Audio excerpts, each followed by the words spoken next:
Trump in New Hampshire last night. He attacked Nikki Haley, his closest rival in the upcoming GOP primary there. And in New York, just hours before that, he had multiple outbursts during an E. Jean Carroll defamation suit against him. They're working out the damages. This led to warnings from the judge. Caitlin Huey-Burns is in Manchester, New Hampshire once again for us. Caitlin, good morning. Hey, good morning, Tony. Well, this race is really shaping up to be that two-person contest that Nikki Haley has been asking for. You have the former president really stepping up his attacks against Haley, all in an effort to try to shore up his party's nomination early. I know Trump threw a temper tantrum about me. Nikki Haley has a target on her back in New Hampshire. But if she wins, Biden wins. The former president stepped up his hits last night in Portsmouth against the former South Carolina governor who he picked to serve as UN ambassador. So if you want a nominee who is endorsed by all of the rhinos, globalists, never-Trumpers, and crooked Joe Biden's biggest donors, she's your candidate. Haley hopes to cut into his lead despite new polling showing her down by more than a dozen points.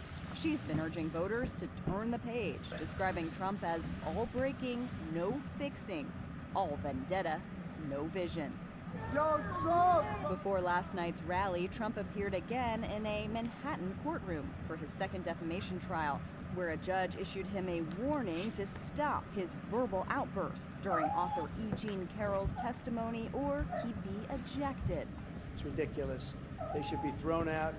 And I, frankly, am the one that suffered damages. But Haley has largely stayed away from responding to his legal challenges. I just tell it on policy. I'm not going to talk about him personally. I don't care about that. Good evening. Meantime, a super PAC supporting Florida Governor Ron DeSantis is laying off staff as he shifts his resources to the next primary in South Carolina. And Republican and independent voters we spoke with here in New Hampshire don't seem to like any of their options. How many of you are excited about your choices this time around? No one. Who are you leaning towards? I'm leaning towards Donald Trump. I'm not crazy about him as a person. Not looking for a husband or a friend, though. He's the only one that I think is going to change the complete mess we have in Washington right now. He's an outsider. You still consider him to be an outsider, even though he was president? He's an outsider because he has no friends in Washington. Nikki Haley, I'm not an enthusiastic supporter of necessarily. It's more like who's left standing that I can vote for. I think it's important to vote. And who's going to vote for and keep Trump out. It's just like having to pick the best from a bunch of not greats. Now, all of those voters told us that they definitely plan on showing up on Tuesday for the primary. Meanwhile, Trump is actually off the campaign trail today. He's attending his mother-in-law's funeral down in Florida. Nikki Haley has a town hall here tonight. Both of them will be here over the weekend. It's crunch time here in New Hampshire, trying to secure every last vote. Tony? Haley trying to close that gap. Caitlin, thank you very much. A reminder to our viewers, you can watch complete coverage of the New Hampshire primary all day this coming Tuesday, January 23rd. And if you're in New Hampshire, participate in that primary and watch on all of CBS's platforms.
珍しいとか出てきてあ